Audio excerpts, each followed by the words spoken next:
Hello and welcome. This is UP Power with Kevin McNulty and Keegan Cooper.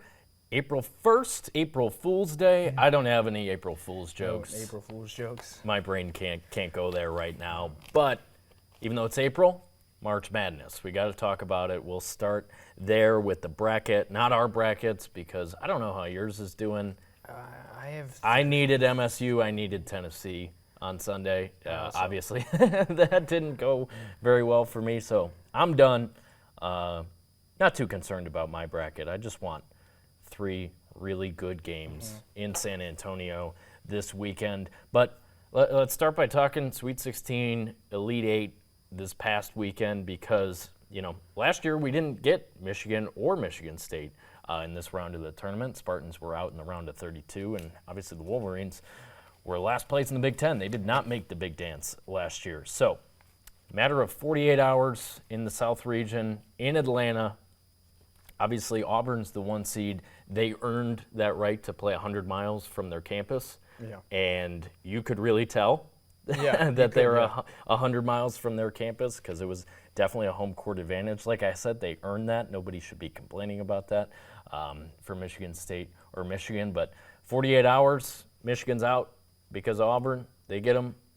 And then on Sunday, Michigan State is out in the Elite 8 after taking on Bruce Pearl and his Auburn Tigers, who are just relentless. They are relentless. And I think if you're especially a Michigan State fan, you can be upset that you lost, but you can't be upset with the season and how it ended. Absolutely not, no. When you think about where they were midway through the season, it was leaning on the line of, are they even going to be a tournament? I mean, they'd be a They were tournament going to team, be in the tournament all the way along, but did you think they could be in the Elite 8 and really be in the mix for a national title? I think you would say teams that get all the way to the Elite 8 and are 2 seed, win the Big Ten, they're in the mix for a national title. They were. You're right, halfway through the year, that wasn't really clear. You think about the trip they went out to California, lost to USC, lost to UCLA. The Trojans, not even a tournament team. UCLA, a 7 seed, and you're like, eh. Yeah. And then they come home, that Oregon game, Jace Richardson scores 29. He breaks out, and then you're like, oh, they have a guy who they can go to for a bucket. And Jaden Akins was the senior leader, but I was never really that sold on him being the guy to hit a big shot late in games, although he did that in the Ole Miss game in the Sweet 16. So why don't we talk about that one where even in the New Mexico game, you go back to the round of 32, Spartans start slow. You're like waiting for it. Bryant game too. In the first round, they started slow, not good. You knew they couldn't do that against Auburn, but the Ole Miss game, man, they turned it on in the second half, and it was the same way they've won all year, same way pretty much that they've won under Izzo for the past 30 years. It was defense out in transition and rebounding. Shout out Jackson Kohler. I saw some Spartans fan put on Twitter grades for each guy this year, and Kohler got an A, and I absolutely agree with that. Jace Richardson got an A+. I also agree with that. Jackson Kohler was rebounding the heck out of the ball throughout this tournament run, and in that Ole Miss game, they just needed to go down and get buckets and get stops toward the end of the game, and they did that. And they were moving on to the Elite 8, and you saw the emotion from Tom Izzo, who said earlier in the week that winning tournament games that aren't the national title don't mean anything to him. He lied through his teeth because we saw it after the Ole Miss win that he was overcome with emotion that this group, far from his most talented group that he's had, is going to the Elite 8 with a chance to knock off Auburn. Obviously that wasn't the case, but the Ole Miss win was really impressive because he's lost to Chris Beard in the tournament in the past. When Beard was at Texas Tech, that was a Final Four game in 2019, and his teams are just so well coached and will continue to be no matter where he is in the future. That Padula guy, he was a tough customer, making shots all over the place, getting steals. We made fun of his dunk attempt a little bit, but it counted. It went through the hoop, It right? went through the hoop for 2. Yeah, I think for Michigan State, from where they were to where they ended, you You'd be upset that they're not in the Final Four and it's not another one for Izzo. But you have to be happy with the fact of this team was able to turn it around. I think in the Auburn game, it's pretty simple. They started slow. Izzo said it himself. They haven't been a first-half team all year. They've been a second-half team, and they did start to play and bring it together in the second half. But when you start slow against a team like Auburn, it's really, really hard to come Absolutely back. right. And they didn't have an answer for Janai Broom, Yeah, what a guy. who I think should be National Player of the Year with Cooper Flagg this year, because they're two completely different guys in the fact that Janai Broom started at Murray State, and he's in his 5th year having this incredible season at Auburn. Cooper Flagg's obviously the heralded freshman. He's 18 years old, going to be the #1 pick in the NBA draft. But you put their seasons right next to each other, and now both teams are in the Final Four. I'd have a tough time picking one over the other. So Broom was outstanding in the beginning of the game, 17-0 run. It buried him. Let's be honest. Yeah. Like, they dug themselves a hole against Ole Miss, a little bit against New Mexico, and a little bit against Bryant. Coming out of that hole against Auburn is just so much more difficult. Yeah, And they were not equipped for it. Todd Pettiford is the freshman for Auburn, really the only freshman that sees minutes for them. And he was awesome in the Michigan game. Let's go back to the Michigan game, where it was somewhat of a similar story in the second half when Auburn went on a run after Michigan had a 9-point lead. And you're thinking about midway through the second half that we're going to get Michigan State, because the Spartans had already won in Atlanta earlier in the day. And then Pettiford really went off.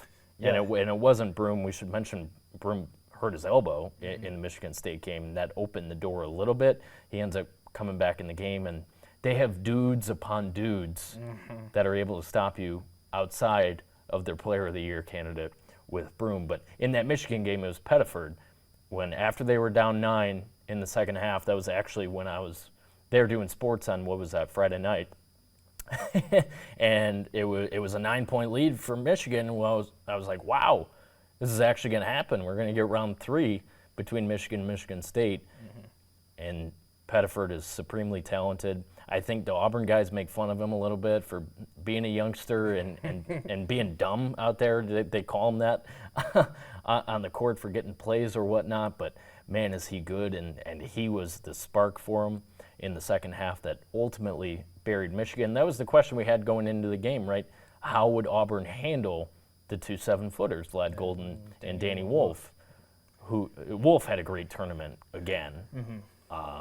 And this is a guy that knocked off Auburn when he was at Yale last year. The spin move, he's the best passer in college basketball, at least for a big man, absolutely. People compare him to Jokic, and yeah, what he does at the college level, it is a little bit Jokic-like. But 40 minutes against Auburn, Yeah. it's tough. And the bigs for Michigan, Golden and Wolf, Wolf had a great tournament. Golden was hit or miss here, but you almost need those bigs to be bigger. Well, Golden had the tournament experience too, going to a Final Four with Dusty May at FAU. Yeah, so it was That helped. they just needed to be bigger, right? You get down to these stretches and they're 7-footers and their moves are great and utilizing the rim so their shot doesn't get blocked, the reverse layup, the spin move, stuff like that. But against Auburn, you could tell once Pettiford just kind of said, okay, hey, it's my time. It was all she wrote. It was curtains. But again, I think, too, Michigan fans, you can't be upset. Like, you can be upset that you lost. But you can't be upset with where your season ended. No. Dusty May coming from FAU, his first year. Kind of the same story in East Lansing and in Ann Arbor after the season. You just have to be proud of a Sweet 16 appearance in year 1 for Dusty May when they were picked somewhere like 8th or 9th in the Big Ten, maybe worse than that, because you don't know what to expect in year 1. And a lot of people were skeptical of playing the 2 7-footers, and he made it work. I don't think they had the guards to make a Final Four run. Trey Donaldson was good. Namari Burnett made some big shots over the course of the season. He was good. Trey Donaldson also a transfer from Auburn, which is ironic. But I don't think they had the guard play, and I think that's something Dusty May will address in the offseason. They will be a force in the Big Ten going forward. I love the way the Big Ten is shaping up for years to come because Do you want to go to the West region? Are we good on Michigan, Michigan State? We're good. Yeah. So let's go to the West region, where Florida ends up coming out. Two crazy, crazy games for Texas Tech, and then I'll get to Florida and backtrack to the Sweet 16. Texas Tech against Arkansas, dead in the water. Yeah. Absolutely buried. Calipari's on the other side. Arkansas is more talented. That's why they beat St. John's. Even though they're a 10 seed, they're more talented than St. John's. Yep. So they're in the Sweet 16, taking on the 3 seed Texas Tech that I think a lot of teams or people, media, whoever, they were slept on. Yeah, they kind of flew under the radar. Because they're a Big 12 team, and the Big 12 this year was all about Houston, maybe Iowa State for a good portion of the year. Yeah. And Texas Tech was never, in that conversation. But then you see, for me personally, I knew Jacob Toppin was really, really good player. But Darian Williams making those big shots, forcing overtime against Arkansas, and then in overtime he hits another big shot, and then Arkansas's down, doesn't have a timeout, doesn't take it, and they actually don't even get the shot off in time. Shot doesn't go in, and they lose. And you're like, how did they lose? How did they lose? Because they had a double-digit lead with, I think, less than 4 minutes left. Not to bring up history, but it's not the first time that Calipari has lost having a timeout in the tournament. That is true. I don't think he should have taken a timeout. He had one. Yeah. He had one in his pocket. But also I could see it either way because Maryland Derek Queen, that buzzer beater, the bald man did take a timeout about 3.5 seconds left. So you can see the argument there. I also see it. I think after a make, and that was a make Darian Williams 3 that rattled around after he started so poorly. He was something like 2 for 11, 2 for 12. So the goal for him to take that shot, make it, and then coming down. I think after a make you do take a timeout, but I'm not faulting Calipari for not taking it because you always have to think about the defense is going to set on the other side. Agreed. And if you call timeout, I think he probably crosses half court with about 5.3, 5.4 seconds left. So which is certainly enough time. But now you call the timeout. You allow the defense to set up. You're not calling another timeout. So when you go out there, you either execute the play you draw up perfectly, or it's a dead play and you got to hope for a prayer, right? And so that's how it goes. And that's March. Yeah, that's true. And I'm not going to blame Calipari for that, but epic comeback from Texas Tech. And then in the Elite Eight against Florida, oh my goodness, Florida had no business winning that game. And I talked to you about this. Analytics, everyone thinks Alabama, Nate Oates, taking a lot of stuff from the NBA, we're going to shoot threes and dunk it. Yep. And those are the shots we're going to take. That's what the analytics say. Yep. But analytics worked in Florida's favor in a way you might not think of because they had 7 fouls, 7 or 8 fouls, so 1-and-1 in college basketball, right? Mm-hmm. With about 3 minutes left, down about 10. I don't know exactly what it was, but they were down about 10. Again, a couple makes. Game's over. For Texas Tech, the game is over. They foul intentionally, as if it was the final minute and they were down 6. Instead, there was something like 3 minutes left and they were down about 10. Foul, to get a 1-and-1, they actually tried to foul a worse free throw shooter than Darian Williams and Toppin were the two that missed the front end of the 1-and-1. So essentially, the way I look at it with the bonus, the 1-and-1, you're leaving 4 points, 4 free throws on the table when you miss the front end of a 1-and-1. So they did that twice. Yeah. So you're at if a 10-point lead, you're at a 4-possession game. Yep. If they make those, you're at 14. Now you're at a 5-6 possession game. It's done. It's over. Yeah. You make those free throws, it is done. Cooked. Close the coffin. Yeah. On the Gators. But Houck comes down, makes a couple of huge threes. He's outstanding. He fights.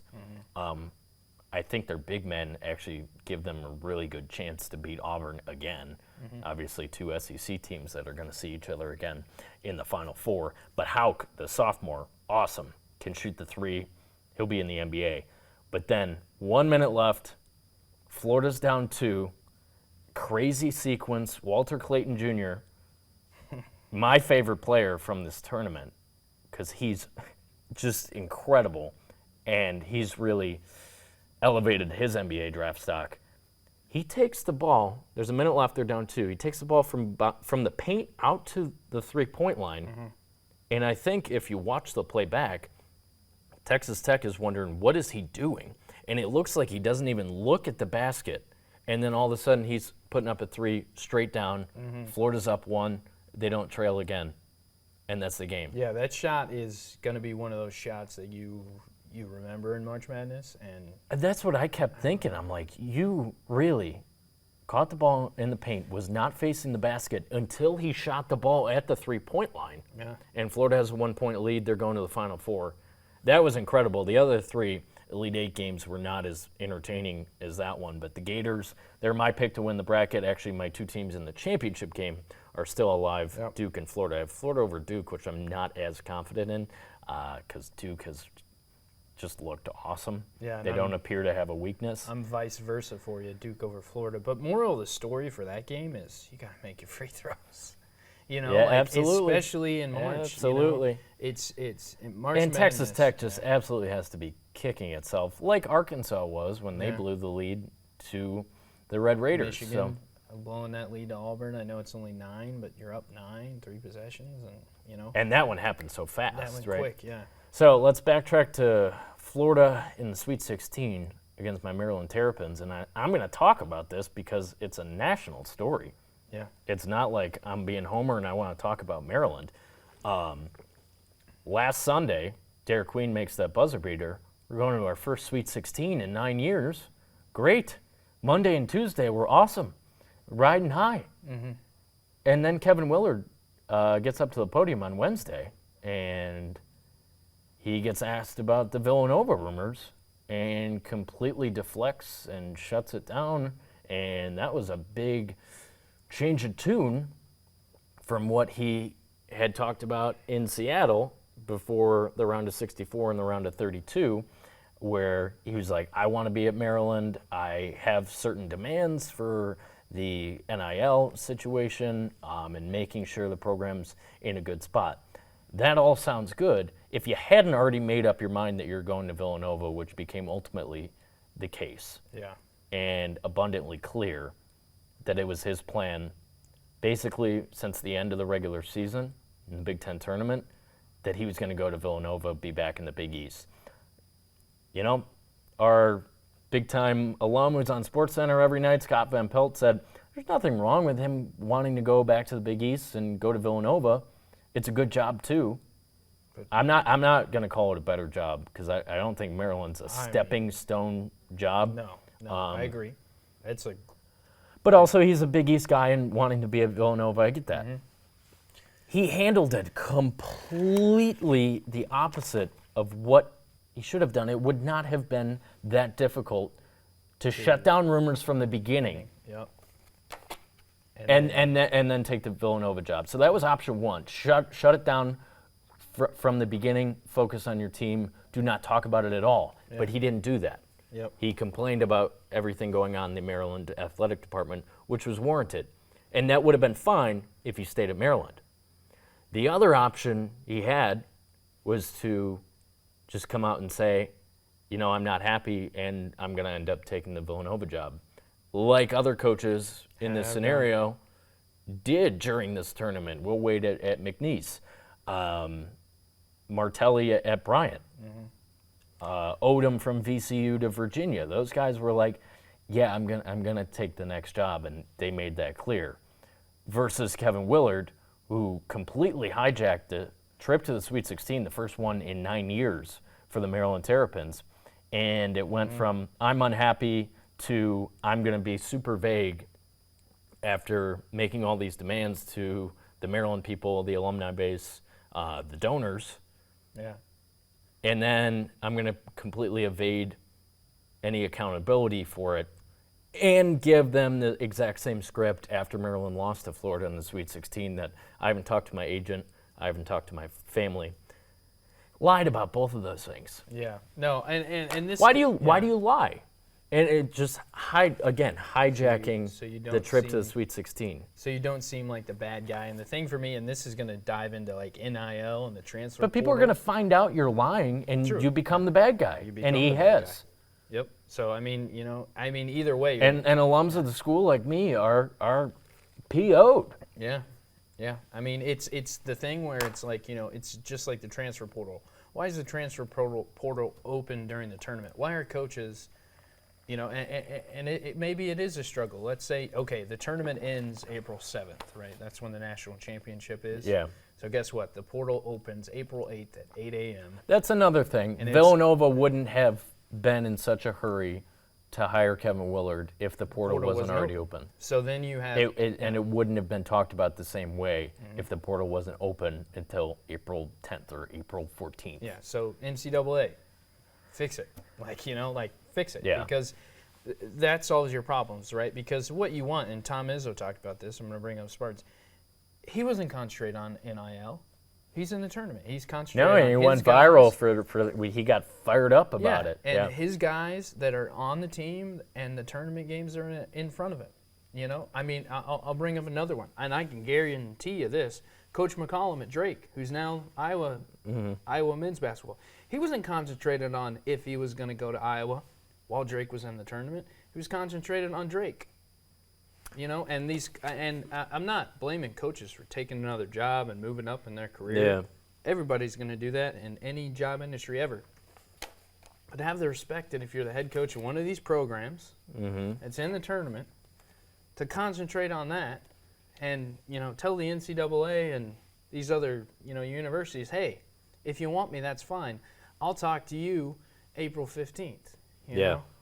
It would be nice if that was possible, but I just go back to the disrespect for all the people that were trying to support him at Maryland, and he ended up getting everything that he wanted in that first, press conference clip where he's talking about what he wants out of Maryland. They gave it all to him. So why did he say that, knowing he was going to take the Villanova job? Yeah. And then completely change his tune and deflect before the game. It was cowardly and shameful and embarrassing to my university, which upsets me. But it brings me back to my point. And I also will say I'm just so jealous of Michigan State fans. They've had this guy who's an incredible coach for 30 years, and they never have to worry about any of this. He's not going anywhere. And when he retires, they'll have somebody ready to go behind him that'll probably be the same type of coach. That'll be there for 30 years. Yeah, but shout out to Tom Izzo for being that guy. Or Duke, going from K to Shire. Shout out John Shire, the job he's done. That brings me back to my point about the future of the Big Ten. I was talking about Dusty May in year one, what he did.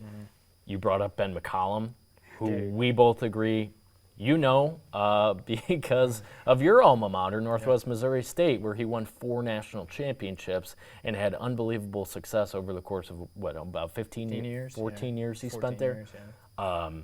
And us covering D2 programs here, you know how hard it is to win in that tournament. Ask Matt Makerzak, ask Josh Bittner.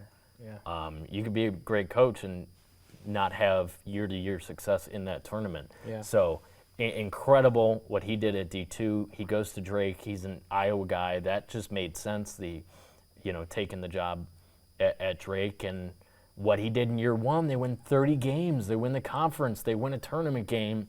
It made sense that Iowa came calling and he took the job. So the Big Ten of the future I'm excited about. And now, breaking on this Tuesday afternoon, Buzz Williams is going from Texas A&M to Maryland. How do you feel? I think there's a very high floor with Buzz Williams. And the other aspect of the Maryland thing, which is true and why I understand why Willard made these demands that he shouldn't have made because he knew it was going to Villanova. It didn't matter. They don't have an athletic director right now. He just went to SMU, who was, I think, a source of a lot of their issues. So he's gone. And you also needed to hire a coach without an athletic director who's comfortable being in that situation. So Buzz Williams is the guy. Great track record at Marquette to Virginia Tech to Texas A&M. And Maryland's the best job he's had. I'm a little excited about the three-piece suit on the sideline. Fair. That's an upgrade. I'm all for it. As much as I love Tom Izzo, he doesn't wear the suit anymore. I wish he did. College basketball coaches should be wearing suits. McCollum does, not jacket. Not jacket, just that. And then that's a big debate now. You know, when he was at Northwest, he wore the white button down with the green tie. He goes to Drake, he wears the white button down with the blue tie. Yeah. Now he's at Iowa. Is he going to do the white button down with the yellow Iowa tie? Yeah. Their announcement on social Yeah, media social media. was the locker with the his shirt and the picture. tie, which I love. So, yeah, that's got me a little excited. Yep. Because as angry as I am with the bald man, Man. he did wear a suit on the sideline. I like that. And we got an upgrade in that department because Buzz Williams wears a three-piece suit. And this is also the best job he's ever had. There's so much talent in the Washington, D.C. area that he can go out and get. So very high floor. I don't know what the ceiling is under Buzz Williams, but I also know as a result of Kevin Willard airing all his grievances about the athletic department is they're going to have a little bit more dough to spend, and that's kind of what it takes at this point. We should mention Trey Holloman went into the transfer portal today from Michigan State. I didn't expect that, but maybe you think about how Tom Izzo doesn't push all his chips towards one player and having a star. At least this year he didn't. Fair. They were more about having the depth. Yeah. And maybe Trey Holloman feels like he didn't have enough of an opportunity to showcase his talent at Michigan State. Yeah. He averaged 9 points a game. So you get it a little bit. And it was also abundantly clear, Trey Holloman in the locker room after the Auburn loss, how much he cared about this team and the school and the program. So it's going to happen. It did surprise me. Mm-hmm. Yeah. Just after seeing how emotional he was and how much he loved playing for Michigan State this season, it did surprise me, but also you understand with the way Izzo has done things with this group that he feels like he has more to showcase and he's better off doing that elsewhere. So I get that part too. I'm not going to fault the kid because it was very clear how much he cared and gave everything to Michigan State this season. And Izzo, I think said that too in his postgame. You know, these guys, his team gave everything. And you also think too, Jaden Akins, gone. Chase Richardson, undecided. Do you see him coming back? Do you see him going to the draft? I think I think another year in college would bode well for him. Yeah, and I felt the same way about Max Christie a couple years ago, and I was wrong about that because he's had a great start to his NBA career. He's part of the Luka trade, so unfortunately now he's in Dallas instead of L.A. So I could still see it going either way, and Chase Richardson did say, you know, growing up with his dad who went to 2 Final Fours, he's always wanted to play in the Final Four, and he was so close this year. So what I think, I'm not his agent, I'm not his coach, I think he should come back and go for a Final Four next year, because if he does come back, Michigan State will be favored to be at the top of the Big Ten again and potentially get to a Final Four. Unpopular opinion, but especially with Chase Richardson, because he was really the piece that could score and go off. Yep, I'm unpopular opinion, but I'm going to bring up the Midwest now because we've got to talk about Houston a little bit. Yeah, please. Probably the most under the radar 1 seed, in my opinion. You know, everybody's For talking sure. about Yeah, Florida, Duke, Auburn. But their head coach said it. A lot of those guys are 4-year guys at Houston, and that is what I want college basketball to get back to. Because hear me out. If Chase Richardson... I think it is. You just look at the teams in the Elite Eight this year. Duke's the only one that plays a bunch of freshmen. That 3 of them. Probably will be like Cooper Flagg's probably going to go straight to the NBA, which he is an NBA. Yeah, it's not a talent. probably. Yeah, John Shire said it yesterday. He's not even having that conversation. Yeah. But imagine if he were to stay for 3 more years, how good Duke would be. Oh, I agree. You could I dominate agree. 3 more Auburn, years. we mentioned Pettiford, the freshman, but besides that, they're all 3rd, 4th, 5th year guys. Yeah, and they're old. You look at programs that are making it to this point. Outside of Richardson on Michigan State, they were old. Old, you know. So you look at teams that are making it to the Sweet 16 and Elite Eight. And I'm not saying that the transfer portal is all bad and NIL is all bad. That's where basketball is headed. No, they need contracts the CBA, and just some guardrails around transferring, so it's not every single year everyone is a free agent. I think you get one, man. I think they got to put a limit on it because. Or you get one where you don't have to sit out a year. There you go. Remember, because that was the previous rule. It's not like transferring didn't exist before 2021. It didn't exist like this, where the rule previously was if you transfer, you have to sit out a year, and a lot of players weren't willing to do that. Yeah. I'm okay with now you get one free transfer, where you get to transfer and not sit out. But if you want to do it again, you got to sit out. Yeah. Or part of it, and I think this goes along with the contracts thing is, okay, you signed a 2-year contract. You can't transfer until your contract is up. And that's how it should work. And this NIL money, which no one knows actually what these guys are making because it's not on record. They don't sign contracts. Yeah. They just agree to it, and it's a handshake. Yeah. That's why you've seen lawsuits. Remember the UNLV quarterback who said, "Oh, I was promised this, didn't get it." A contract and a CBA will nip that in the butt. Exactly, that wouldn't happen. So Houston, yes, old team, so well coached. That game against Purdue in Indianapolis, that was, I mentioned Auburn, being in a good spot as the 1 seed, getting to play 100 miles from their campus. Why on earth did Houston have to play Purdue in Indianapolis? That didn't make any sense. Purdue was the 4 seed. But that was a terrific game. Braden Smith is awesome.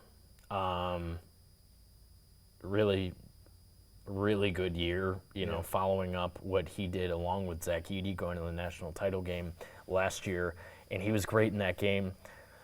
The end of the Houston-Purdue game definitely could have been, probably should have been, an offensive foul on Houston before that inbounds play that everyone's talking about, which would have given Purdue the ball in a tied game with less than 10 seconds left.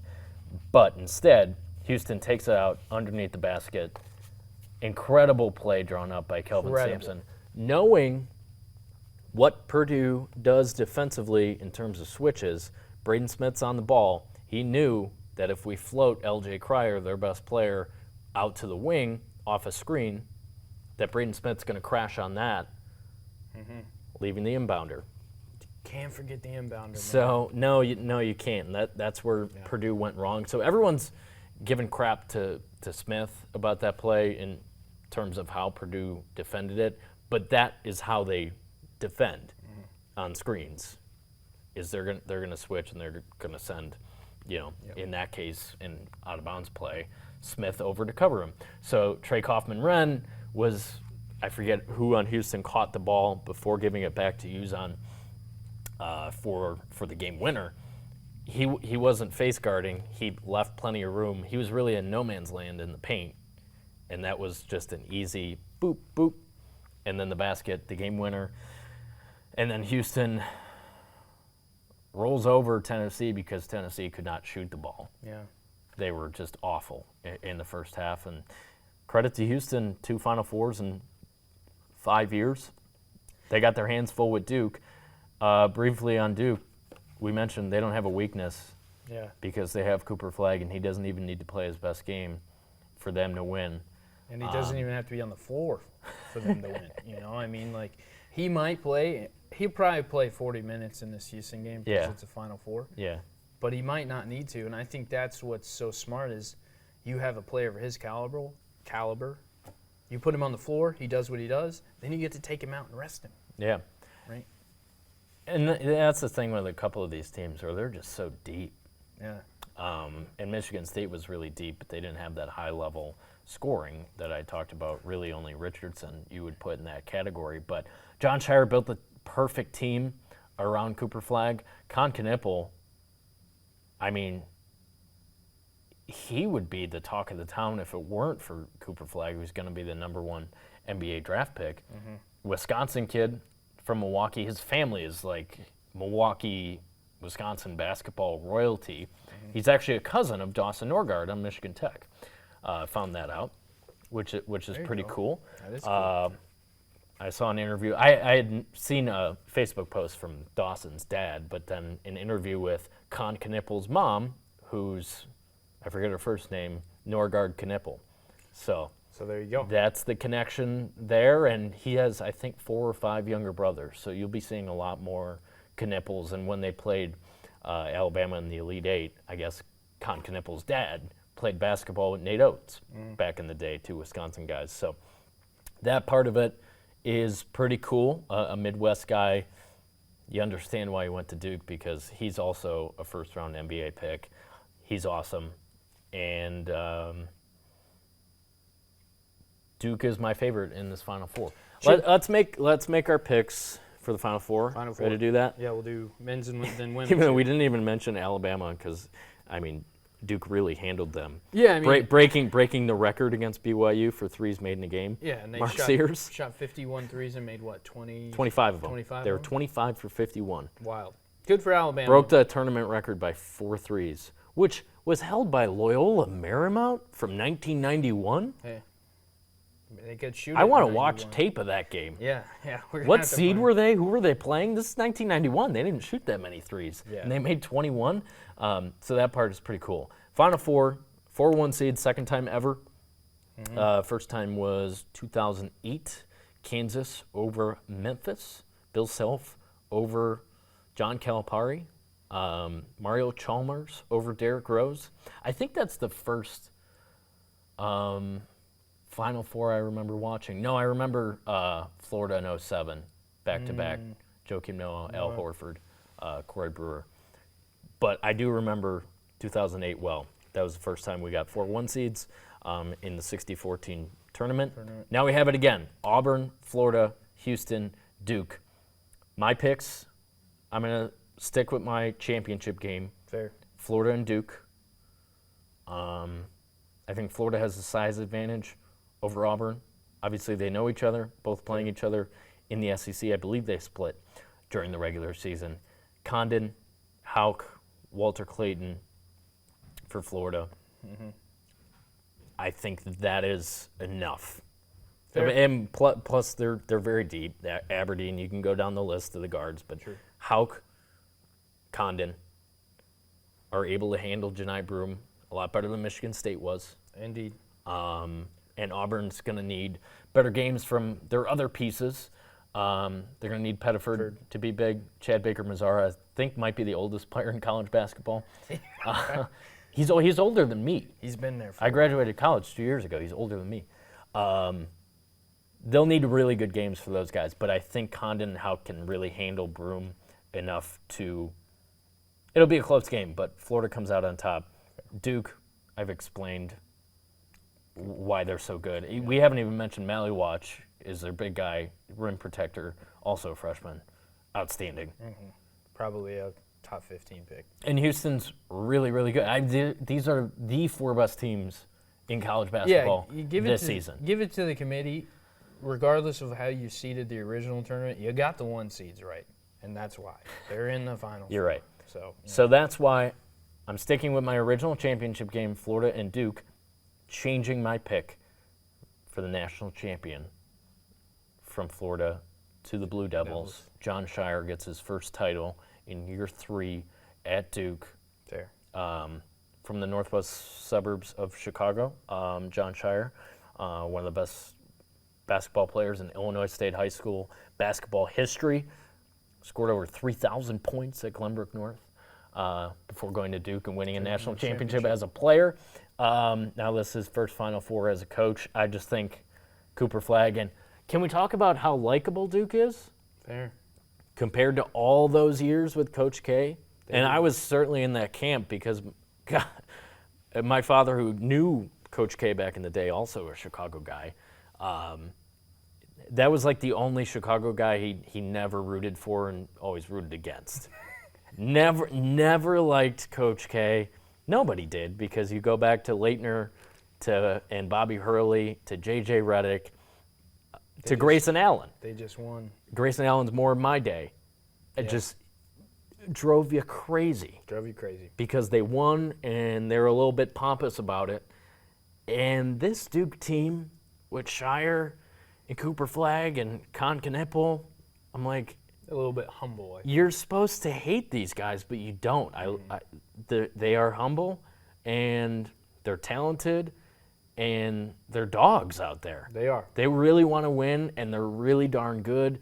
And I think they get it done. I think they're the best team of these best teams in the sport. These 4 best teams in the sport. I think right now, Duke is number 1. They're going to win it. I like it. So my bracket is Duke, Florida. Duke winning it over Florida. But Which I just predicted, just predicted. Changing a little bit of my original Florida over Duke. My change here is Duke's going to beat Houston. Janai Broome is going to get Florida into foul trouble. The Tigers win it, and then Duke beats Auburn. Hear me out, because they're going to have to go to Broome inside. Florida's got the height, but if you can get them in foul trouble, and we've seen that in this tournament. Guys have been in foul trouble playing with 3 of 4 fouls. In the Maryland game, obviously Florida was too much for Maryland to handle, but Alex Condon got hurt and was out for a lot of that game, and that's how Maryland hung in for a little bit. I don't hate that. Florida is deep. They bring that hand-locked-in guy off the bench, and he's like 6'11". Yeah. So they are deep, but he's also not. Did you see him shoot a free throw in the Texas Tech game? Yeah. That was the worst free throw attempt I've ever seen. Yeah, I mean, shout out to the guy who comes off the bench and he's tough. But you're right, he's not Condon or Houck. So, I like that. I like that. Auburn would not shock me one bit if because Auburn beats Florida. You pick up 2 fouls in the first 10 minutes, or even less than that. You're sitting. And also, I would be a little surprised if Houston beats Duke. At the same time, they've lost 1 game in regulation this season. It was to Auburn. So, I mean, Duke's going to have their hands full too. I think we both agree they should win that one. But, okay. It's going to be a good weekend of basketball. Women's Final Four, briefly. UCLA versus UConn. Texas versus South Carolina. I'm going to start here with Texas, who beat TCU. Sorry, Haley Van Lith, who has been to 4 Elite Eights. And she was very vulnerable in her post-game press conference, and I appreciate that. Yeah. You get that a little bit more in the women's game. Sure, we talked about the emotions with Michigan State, but she explained how, in the social media age, especially for women's player, it was really hard on her, especially transferring around and being different places. She was at LSU with Kim Mulkey in the past. She's at one other school. Louisville, yeah. Shout out to her for being brutally honest about what she's gone through and still having tons of success at the college level. So good for her. She'll be a WNBA player. For sure. Shout out Vic Schaefer of Texas, who said, I might not be everything to these girls, but they're everything to me. And that was like an Izzo moment where I'm like, that's an easy guy to root for. And they play South Carolina. Who's probably the favorite. Unless you're Yes, because they're South Carolina. And Maryland almost got them in Sweet 16. People forget Brenda Feeds has won a national title, too. Yep. That's a fun game. So I'll make picks. South Carolina, UConn. You can't bet against Gino. They're the only 2 seed, so they're a 2 seed after beating USC last night, who was the 1 seed. Obviously lost Juju Watkins to a torn ACL, which sucks. Absolutely stunk. You're probably picking them if she's there. You're probably picking them to at least. And I think they beat UConn during the regular season, obviously when Juju was healthy. Another example of these coaches and players in the women's sport being brutally honest and sharing their emotions after tough tournament losses. USC's head coach, Lindsey Gottlieb, talking about just how difficult it was to turn around after the Juju injury and get these girls to play their hardest against UConn. They did. And Paige Beckers had 30. She had 40 in the Sweet 16. This is her last hurrah. I think she's going to be the number 1 pick in the WNBA draft. But give me UConn over UCLA. UCLA is obviously really good. They're the number 1 overall seed. Gino. Paige. South Carolina, UConn. I believe they played in the title game before. If not, they've for sure played in the Final Four during the past couple of years. And same way I feel about Izzo. I really want Izzo to get 1 more before he goes out the door. Don't know if that's going to happen. I think it's more likely that Gino gets one more before going out the door. It would be something like his 12th, something ridiculous. It's their 24th Final Four. It's ridiculous. Give me UConn over South Carolina. And Paige Beckers, Gino. Yeah. And they have a great freshman, Sarah Strong. Yeah, I'm going to be similar. UConn, I think, beats UCLA. I think Paige Beckers probably scores 30-something again. Yep. Give me South Carolina, but give me South Carolina to win a natty. Gamecocks doing it again. Gamecocks Dawn doing Staley. Dawn Staley. We both really like Dawn Staley. I She's like awesome. Dawn Staley. She's awesome. It's going to be a great. I really wanted Maryland to knock them off, but It's Dawn Staley. Man. it's Dawn Staley. Yeah. So it's going to be a great week of basketball here. March is always fun, even though it's April and we're wrapping it up. Yeah. That's another thing I think they should change. All right. Keep March Madness in March. That's not happening. Sorry, I don't April. really care. Most of the madness happens in March anyway. Let's wrap up the last 15 minutes with local stuff. It's a slow time. We got 2 feet of snow. Yeah, no spring on sports Sunday. yet, unfortunately. Even for track, it's gonna be a few weeks at least. So NMU lacrosse, obviously they play in a dome, so that's not an issue. Yeah. They had a game on Sunday Yeah. where don't blame me if you don't follow GLIAC lacrosse that closely as much as we do. We'll keep reporting on it. But Grand Valley State is a wagon. Yep, they've been a wagon. Briefly, Grand Valley State, women's basketball national champions for the second time ever, first since 2006. Their head coach, Mike Williams, coached at Hancock back in the day, coached at Finlandia for a while, so he has coaching roots here in the UP.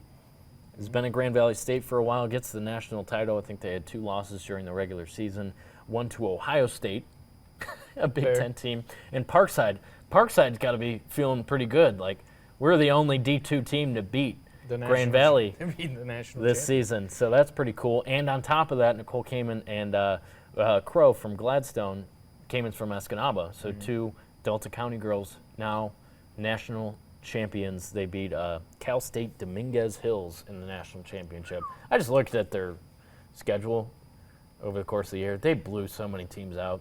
They're a powerhouse. And then we watched them here. It's like, whew, they're different. Impressive. They are impressive, so congratulations to them. Coach Williams, Cole Kamen, Crow from Gladstone, awesome stuff. Kind of wish it was NMU or Tech, but Next year, maybe. Still pretty cool. Especially NMU really. One of those games they played them close, and GLIAC quarterfinal. I believe Michigan Tech only lost by 13 in the end. They gave them a little bit of a run for their money. But back to lacrosse. Grand Valley State wagon in lacrosse. They're at the Dome on Sunday, and NMU gave them everything they could bargain for. They go to overtime. You got to give the edge to the powerhouse program in overtime. That's how it went. 12-11 Lakers over Wildcats. Closest game since 2003 in the GLIAC championship, where NMU lost to Grand Valley State. 2003, no. Or 23? 2023, Yeah. Sorry. Yeah, I said 2003. 2023, they lose to them in the GLIAC championship, 11-10. And then, Sunday, that's the closest game they've had with them in 2 years. Yeah. Which, if you're Lindsey Mackerzak and the Cats, you're upset that it didn't go your way. You get them again. But you get them again, and you get them at their place. So. And more than likely, you'll get them in the GLIAC tournament. Yeah. Yeah. They'll probably be the 1-2 seed. And talking with, Lindsay, it was, they're young. When you think about NMU women's lacrosse, they have a lot of young players that they play. And so it was some of those mistakes down the stretch that kind of put them in a hole. And, overtime happens. A great pass inside for the Lakers. They turn, they shoot, and in overtime in lacrosse, it's sudden death. So 1 goal separates it. So they get them again. They've got Concordia St. Paul. They go to Minnesota on Saturday. I'm going to not write that down as a win because Concordia St. Paul is a well-coached team, and they continually improve every year. But I'm going to give the Wildcats the edge in that game. Lindsey Macrazak said, there's a lot to build on after a weekend like this. You know, they play Davenport. They win that one, a close one, 9-6. They take Grand Valley to pretty much all you can do and drop that one 12-11 in overtime. So, you know, a small GLIAC conference, when you think about NMU women's lacrosse, like they don't have a lot of teams. Right. So they know these teams very well. So a lot of these games have started to become really competitive down the stretch. I think you can expect that on Saturday at Concordia St. Paul. And then I think they play the College of St. Benedict, also in Minnesota. And then they get the second half of their conference schedule. So a tough one for the Cats. But they're right there, and they can hang with Grand Valley, and they can beat Grand Valley. You know, a couple of those mistakes go away. And you're talking about, you know, NMU led for a majority of the game. Yeah. You know, like almost the entire game. Until I was the fourth pulling quarter. for him, yeah. And it wasn't a comfortable lead, though. It was like a 2-goal lead for most of the second half. Right? Two goal. I think the biggest lead they led at one point 5-1, but Lindsay said this as well. 5-1 isn't a comfortable lead against a powerhouse like Grand Valley State, you know. And they started to slowly close the gap, and eventually they got over that hump. Let's turn our attention to college hockey because it's transfer portal season. Nobody should be surprised with how many players are going in the portal. Maybe the number at NMU is a little bit higher than you thought it would be, but let's be honest, they won 4 games. Are you all that upset? If there's a lot of turnover. Yeah. So the update, and it actually hasn't changed since what I reported yesterday. 12 players from NMU, 6 from Tech. Let's talk about the 6 from Tech. Nick Williams and Matthew Campbell, 2 D-men going in. Not great. Yeah. Those were, you know, big pieces on the blue line for sure. And then forwards, you have Quinn Disher, didn't play, Henry Bartle, Philip Fankel. Logan Morrell, that one surprised me.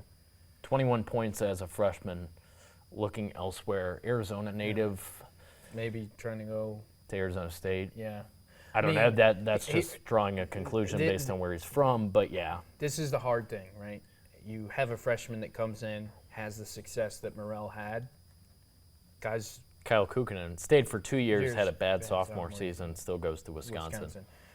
You come in, and if you have Despite a dynamite his aunt freshman being the year, athletic director, you got to know that there's going to be teams calling. And, you know, if I was a freshman and was going into college and I had an incredible year in whatever sport I was in and other teams started calling, I think that's the case of it, right?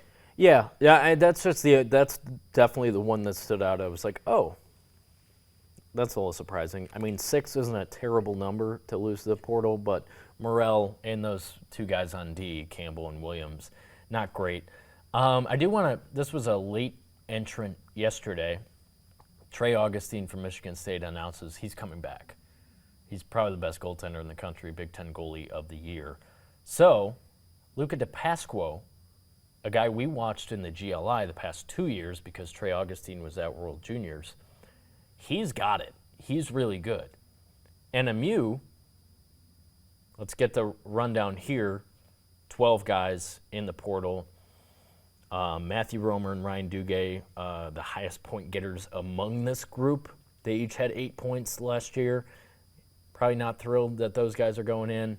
Jacob Peterson was a surprise. He's a junior going to play his last year somewhere else because he's from Marquette. That's why that's a bit of a surprise. Fair. He had 6 points for the Cats last season.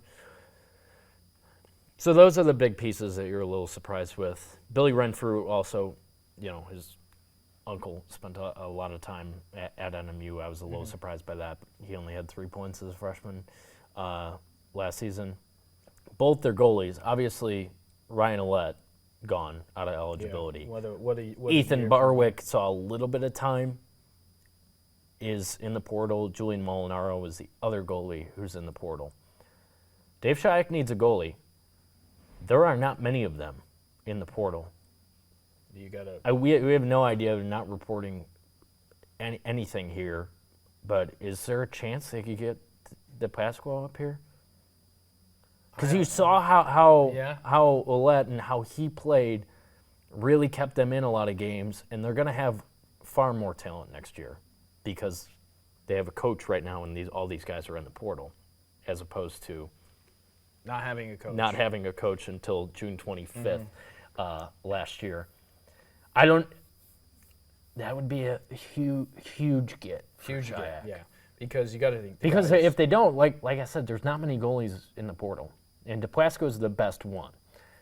So maybe NMU is not the spot for him because he's gonna be fielding calls from all 64 D1 teams. But you never I don't know. Yeah, that's the big thing for NMU. They need a goalie. These other pieces that they lost, nobody had 10 or more points, so you can't be all that angry, upset that they're not going to be around. I mean, I threw out Renfrew as a guy that was a freshman. And most of these guys are freshmen that are going in the portal. Maybe they had an opportunity to develop. They would have gotten better and better over the course of the year. There's 3 Lake State guys, Easton Hess, 2 goalies actually. Was the first one in. He's a goalie. So maybe there's an opportunity there. Bring a guy from the Sioux to the Marquette. But I don't know. Yeah. I don't think you can be, upset because Northern Michigan, I think we can all agree, is in a rebuild right now. And they're going to be a lot better this year. They're going to be a lot just better based on the guys they have coming in. You're going to have turnover after a season. And the fact that they have a coach now to get these guys out of the and portal. Dave Shayak is, in my opinion, has done all the right things. I still applaud him from when he got here, taking less than a month and being able to put a team on the ice. Mm-hmm. Because that's not an easy thing to do. Absolutely. You're coming here, you're coming here. And hey, the crowning moment of the year, they beat an NCAA tournament team. They beat Mankato. Mm-hmm.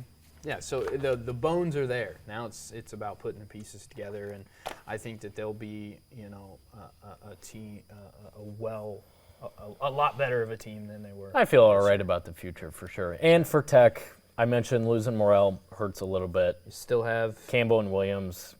hurts. Yeah. That's kind of an identity of Michigan Tech. You think about Chase Pietola, who's out the door too to play pro hockey. That's usually a strength of the Huskies, so they'll need to address that. But I think they'll be all right. If he's not in the portal already, I'd be surprised if he goes in, but who the heck knows. And finally, you have the list here of D2 All-State, right? Oh, we do D3 today. D2 tomorrow? Yeah. What's embargoed? D4 will be out today, which was yesterday. D3 today. D2 Wednesday. Okay, so we're going to have to hold on to D2 here. Yeah. But Vic Giuliani, first team All-State in Division IV. Very cool, very much deserving. And you voted on the UPSSA All-UP teams yesterday. Those will be out later this week. Obviously, Giuliani will be on one of those teams as well. D3 All-State. You'll see this on TV6 tonight. Oscar Kangas, Ethan Marta, not surprised. Great players. Second team, Caden Luma, Tanner Turkoff. Yeah, so some great guys. Yep. Great for them, accomplishments to be recognized when you think about where they took their teams. Oscar Kangas, unfortunately, loses to Ethan Marta, buzzer beater. Ethan Marta goes all the way. And he has another year to play. Him and Turkoff, 2 juniors here.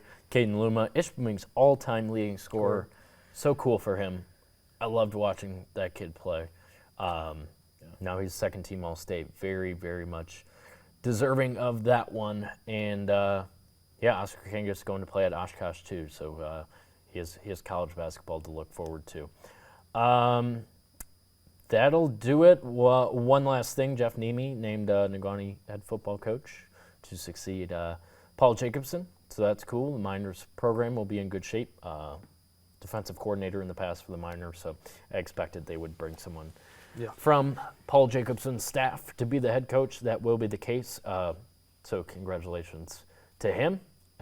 Looking forward to covering the Miners in the fall. Obviously one of the best football programs here in the UP. So you just need the snow to melt now, and we'll get some spring sports, Kevin. That's exactly for right. Warm weather, folks. That's what I want. Yes. Sunday stunk, but Yeah, we'll be playing baseball with snowballs. Yeah. That's the UP. That's. I saw Ishpeming's AD, Caitlin Rich, made me laugh. Only in the UP would your husband be on the roof cleaning the satellite dish during March Madness from snow. And I think that's so true. You got to do what you got to do to watch those games. That is a great one. Yeah. Well, for Keegan Cooper, I'm Kevin McNulty. This was a fun podcast talking March Madness and postseason awards here, transfer portal. There are still things happening, just not out on the field. So for Keegan Cooper, I'm Kevin McNulty. We'll talk to you again next week, and thanks for joining us.